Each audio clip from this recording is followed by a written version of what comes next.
Hey guys, in this video, I'm going to be talking to you about how to analyze a quote. So I looked at some people's first drafts and I noticed that our quote analysis is right now a little shallow. It's not going very deep into the analysis. So in this video, I'm going to explain how you introduce a quote, and then after the quote, how do you analyze it to support your claim. Now, there are 5 steps for this. And again, this happens in your supporting body paragraphs, which you'll have too. So the first step is to introduce the quote. So you'll actually have a sentence in front of the quote explaining what was happening.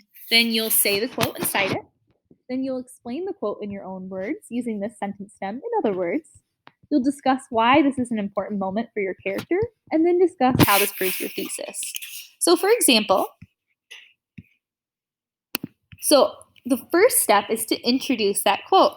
And my main advice for the whole paper is to pretend that the reader of your essay has never read this book. So you need to explain everything like the reader doesn't know anything about the book. So some ways to do that is to explain what was happening when the quote happened. So for example, one way that you can do it, and this is what most of us will probably use, is explain what was happening in a complete sentence. All right, so in a complete sentence, say what was happening when the quote happened. Then put a colon, which is those 2 dots on top of each other, and then put the quote. So for example, Miss Rowell was walking her dog when it ran away. Complete sentence that explains what happened when the quote happened. Colon, Miss Rowell tripped over Juno as she ripped the leash out of her hand. And that's our quote. So I have a complete sentence explaining what happened when the quote happened, colon, quote. One other way, this would be less common, but if you have a quote where somebody's saying something, like maybe you get a quote from Chase Owens where he's like, "Be careful, boy," or something like that, then you can introduce it by saying who was talking, put a comma, then put the quote. So for example, Miss Rowell showed that she was cruel when she said, comma, and then quote.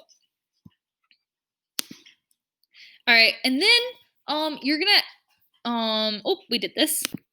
So right here is my example. This is actually from a student, one of your classmates. So he has this quote, "He shouted and cajoled the men as if every hesitation or mistake on their part was a personal injury." Now, if I hadn't read the book, I would not know what was going on. So I'm going to add a sentence that says, Chase Owens,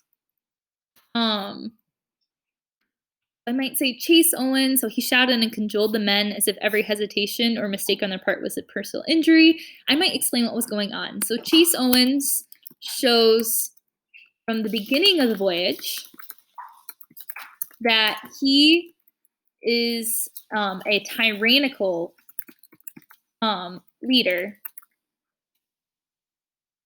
when the sailors first try to sail the Essex. So I'm saying, hey, this is when they first try to sail the ship.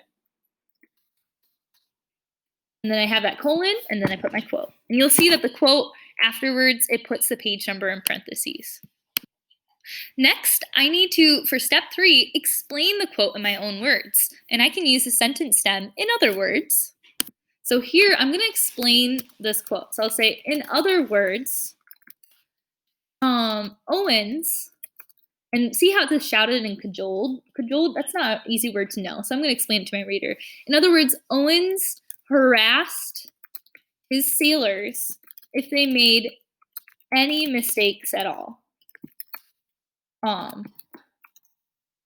Despite knowing that all of them were new to sailing. So I'm explaining the quote in my words. Step 4 is discuss why this is an important moment for your character. So I might say, okay, so this is an important moment. This moment is important because it shows that Owens is harsh and demanding as soon as they set sail. For step 5, I have to answer, how does this prove the thesis? So then I can link it back to my thesis, which is that Chase is demanding and acts like a tyrant.